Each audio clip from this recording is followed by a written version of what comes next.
रविवार की अगर प्रदोष पड़ जाए, कभी ऐसा योग लगे आपके जीवन में कि आप जिस व्यापार को आपने करा उस व्यापार में आपको फल नहीं मिला,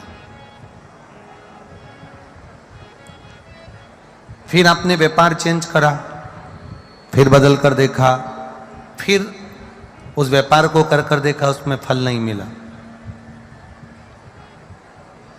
फिर आपने वापिस व्यापार को बदलने का विचार किया, तो हमारा निवेदन रहेगा उस व्यापार को बदलने से पहले एक काम जरूर कर देखना।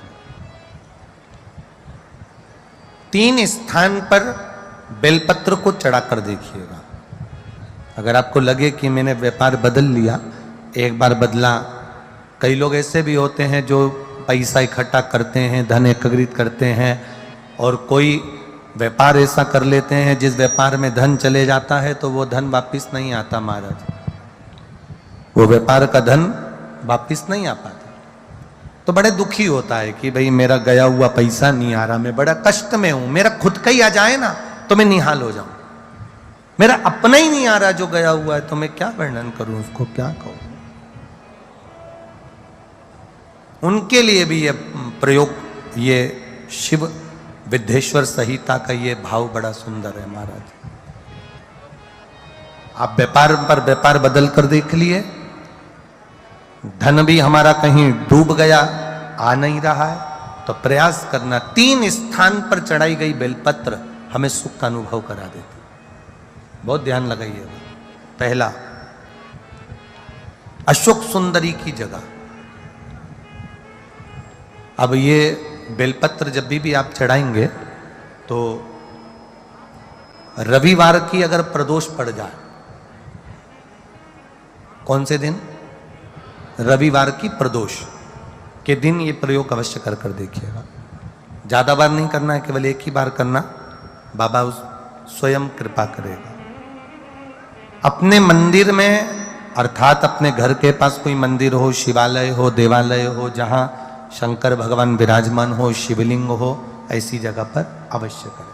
हमें कहीं दूर जाकर ये प्रयोग नहीं करना है, अपने शिवालय, अपने जो घर के आसपास में शिवालय हो वो।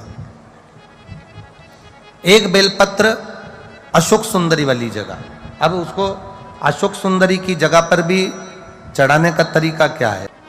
जब हम बेलपत्र चढ़ाएंगे तो उस बेलपत्र को चढ़ाते समय आपकी जो बेलपत्र की डंडी है, वो बेलपत्र, रविवार प्रदोष के दिन का ये उपाय है महाराज। ये बेलपत्र की जो डंडी है, इस डंडी का भाग शिवलिंग की ओर होना चाहिए। ये जो डंडी है, इसका भाग अशोक सुंदरी पर जब चढ़ाएंगे तो शिवलिंग की ओर इसका भाग होगा महाराज। दूसरी, बेलपत्र को जब हम समर्पित करेंगे, जया, विषहरा, शामरीवारी, दौतली, देव।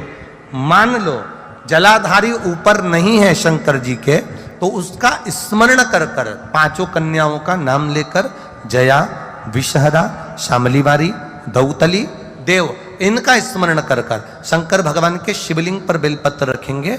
बेलपत्र कहां रखना है? आप अगर यहां बैठे हो तो आपके विपरीत में डंडी का मुख होना चाहिए। ये बेलपत्र की जो डंडी है, इसका मुख आपके विपरीत में हो। आप यहां बैठे हो तो डंडी उधर होगी, आप इधर बैठे हो तो डंडी का मुख इधर होगा, आप उधर बैठे हो तो डंडी का मुख इधर होगा। आपके ठीक विपरीत की ओर डंडी का मुख हो। ये 2 जगह बेलपत्र समर्पित करने के बाद, तृतीय बेलपत्र शिवलिंग की जो जलाधारी है, जहां पर भगवान शंकर का शिवलिंग रखा है, वहां स्पर्श कराकर, केवल छुआना है, स्पर्श कराकर बेलपत्री के पेड़ के नीचे ही कोई कंकर हो, कोई शंकर हो, या कोई मिट्टी का ढेला हो, नी हो, तो वहीं मिट्टी को थोड़ी सी ऊंची कर एक बेलपत्र बैठकर इस बेलपत्री की डंडी जड़ की ओर, मतलब जो वृक्ष होता है उस ओर इस डंडी का मुख होना चाहिए। ये 3 रविवार के प्रदोष के दिन शंकर भगवान पर चढ़ाई गई बेलपत्र से हमारा गया हुआ धन भी पुनः आने का रहता है, और हमारा जो व्यापार बार बार बंद हो रहा है, शिव की कृपा से एक बार चालू तो चालू हो ही जाता है। शिव तत्व को जान, और निवेदन है सब भाव से करना है, हृदय चित्त आनंद। जो विश्व, जिस दिन रविवार की प्रदोष पड़े उस दिन एक लाल वस्त्र में पीली सरसों रखकर और उसके अंतर्गत कुछ भी एक, या तो बमूल का कांटा ना मिले तो गुलाब का कांटा ही उसके अंतर्गत रख लीजिए।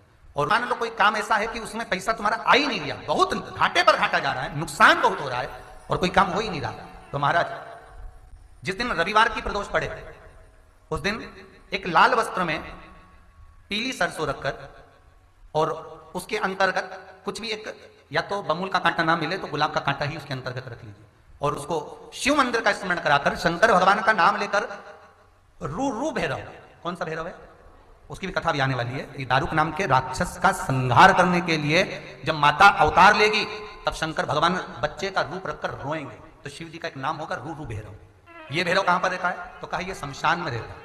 कहां रहता है ये भैरव? शंकर का जो एक अवतार है रू भैरव, ये भैरव अवतार शमशान में रहता है।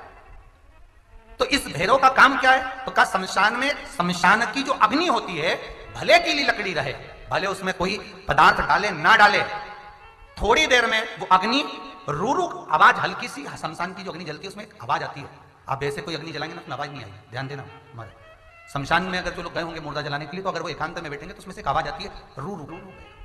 तो शिव पुराण कह रही है कि उस सरसों को, कांटे को रूरू भैरव का नाम लेकर जिस व्यापार जो नहीं चल रहा है, दुकान जो नहीं चल रही है, उस दुकान के सामने, उस व्यापार के सम्मुख में उसको जला दिया जाता है। यह करा जाता है रवि प्रदोष के लिए। महाराज कौन से प्रदोष? रवि प्रदोष के लिए, जो सुख का भान कराती है, व्यापार की उन्नति के लिए, समृद्धि के लिए, लक्ष्मी के लिए इसका प्रयोग किया जाता है। तो यहां पर दारुक नाम का जो असुर है, दारुक नाम का जो राक्षस है, उसका एक ही कहना है कि मैं मरूं, मना नहीं है ब्रह्मदेव पर, वो मरने का। नंदी का एक पांव जो ऊपर होता है, आप लोग दर्शन करे होंगे शंकर जी के मंदिर में नंदी के, तो नंदी का एक पांव उठा हुआ होता है, एक पांव नीचा की ओर होता है। हड्डी से जुड़ा हुआ रोग, नेत्रों से जुड़ा हुआ, मस्तिष्क से जुड़ा हुआ कोई रोग रहता है तो एक नीले कलर का फूल आता है महाराज, उस फूल में हल्दी डालकर गुरुवार का प्रदोष पड़ने पर जो नंदी के पांव के पास समर्पित कर देता है महाराज, उसका रोग धीरे धीरे समाप्त होने लगता है। लिंग पुराण कहती है कि नंदीश्वर भगवान के सामने जो पुष्प समर्पित करा जाता है उसको, ये तो लिखा था स्कंद पुराण और शिव पुराण। लिंग पुराण कहती है जो फूल आपने समर्पित करा उसको लाकर पानी की बाल्टी में डालकर आप स्नान भी कर सकते हो, उससे भी हड्डी के जितने रोग होते हैं उसमें आराम लगने लगता है। जैसे कहीं शरीर नहीं चल रहा, हाथ झुन्न पड़ रहा है, हाथ काम नहीं कर रहा, हाथ में झुंझुनी आ रही है, कंपन आ रहा है, जैसे मान लो कोई काम, चाहे वो शनिचरी प्रदोष हो, चाहे रविवार की हो, सोमवार की हो, मंगल की हो, बुधवार की हो, गुरुवार की हो, शुक्रवार की हो, शनिवार की हो, कोई भी वार की हो, प्रदोष, प्रदोष काल में शाम का समय सूर्य डूब रहा हो, बस डूबा ही हो, और उस समय पर केवल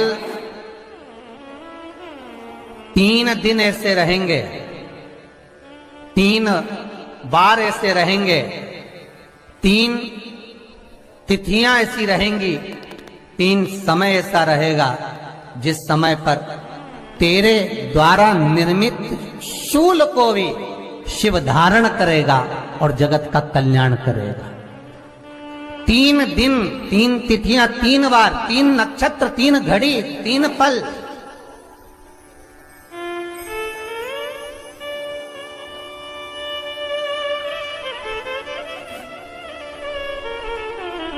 जिसमें बाबा शूल भी धारण करते हैं, और शूल अकेले धारण नहीं करते महाराज, जो धतूरा होता है ना, दर्शन करें धतूरे के, कांटे कांटे सा होता है धतूरा, तो वो धतूरे के साथ में बाबा शूल धारण करते हैं, बेलपत्री के शूल को। ये बहुत बहुत आनंदमय कथा है महाराज जी,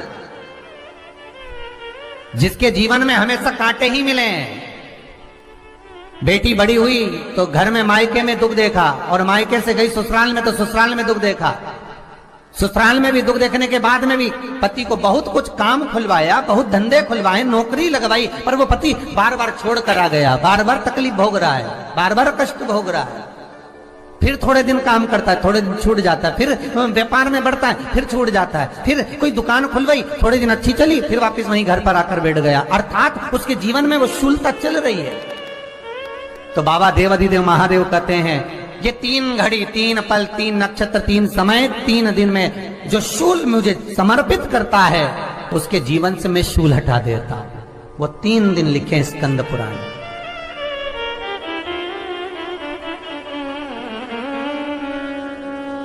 महाराज जो प्रदोष आती है बैसाख के महीने में, बहुत ध्यान से सुनना भाई, जो अपनी जिंदगी से बहुत तंग आ गए हो, परेशान हो गए हो, कष्टमय जीवन जी रहे हो,